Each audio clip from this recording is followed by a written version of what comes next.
देखिए, मैं आपको ये बताना चाहता हूँ कि आज मैं एनआरसीसी में आया हूँ और मुझे बड़ी खुशी हुई।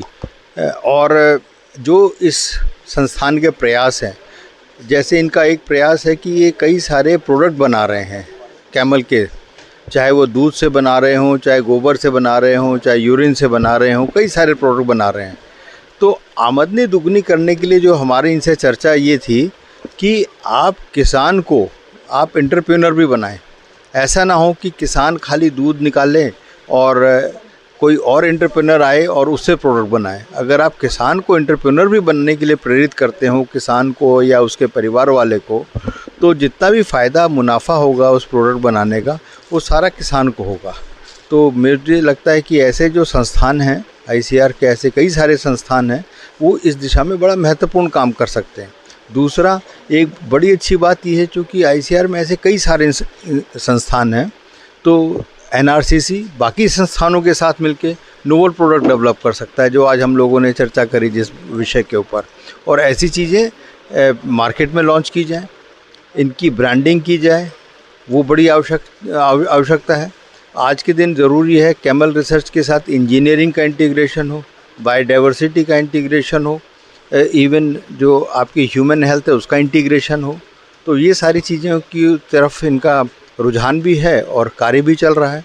तो बहुत जल्दी हमें पूरी उम्मीद है कि आज जो हम कहते हैं कि जो भी हमारे ऊँट पालक हैं उनको उतनी आय नहीं मिल रही, अगर ऐसा प्रयास रहेगा तो वो दिन भी दूर नहीं जब ऊँट बहुत ज़्यादा फ़ायदे का सौदा रहेगा।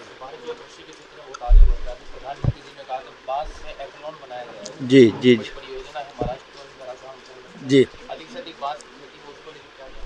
देखिए, इसमें कोई दो राय नहीं है कि बैम्बू को हम ग्रीन गोल्ड भी कहते हैं, क्योंकि बांस के बड़े सारे फ़ायदे हैं। पहले तो अभी जैसे सरकार का इसमें बहुत महत्वपूर्ण निर्णय ये रहा कि अगर कोई भी बैम्बू नॉन फॉरेस्ट एरिया में है तो आप उसको हार्वेस्ट कर सकते हैं और उसके लिए आपको किसी से परमिशन लेने की ज़रूरत नहीं है ना। अगर किसी के खेत में लगा है, कहीं पर भी है, तो आप उसको हार्वेस्ट कर सकते हैं। हालांकि कई राज्यों में इसके नियम अलग अलग हो सकते हैं, लेकिन केंद्र ने इसकी बड़ी स्पष्ट नीति जारी करी है।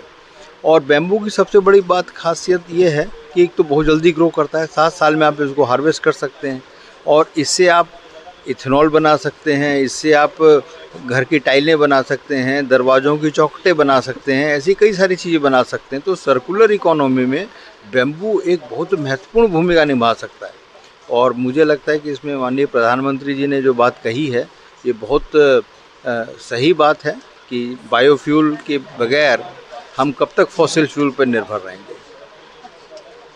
संस्थान एनआरसीसी ने 20 सितंबर को एक उन्नयन दिवस के रूप में मनाया, जिसमें हमारे चेयरमैन ASRB नई दिल्ली से मुख्य अतिथि के रूप में शामिल हुए और इस अवसर पर विभिन्न चर्चाएं जो देश में ऊँट को लाभदायी बनाने के लिए संभावित हैं उन पर चर्चा हुई और मुख्य अतिथि साहब ने बहुत सारे हमें निर्देश भी दिए और बताया कैसे देश में ऊँट पालन को आगे बढ़ाया जा सकता है और लाभदायी बनाया जा सकता है। सभी जो पार्टिसिपेंट्स थे उनको मुख्य अतिथि से मिलने का मौका भी मिला। इस दौरान उन्होंने केंद्र की सभी गतिविधियों का अवलोकन भी किया।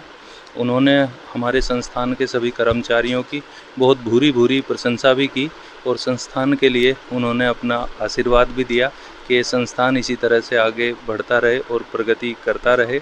और मैं निदेशक के रूप में ये आश्वासन दिलाना चाहता हूँ कि हम उनके निर्देशानुसार बहुत बेहतर कार्य करेंगे और आने वाले दिनों में ऊँट को एक बहुत ही लाभदायी पशु के रूप में और ऊँट पालकों के भलाई के लिए हम निरंतर काम करते रहेंगे। ऐसा मेरा विश्वास भी है और ऐसा मुझे अपनी टीम पर पूरा भरोसा भी है। धन्यवाद।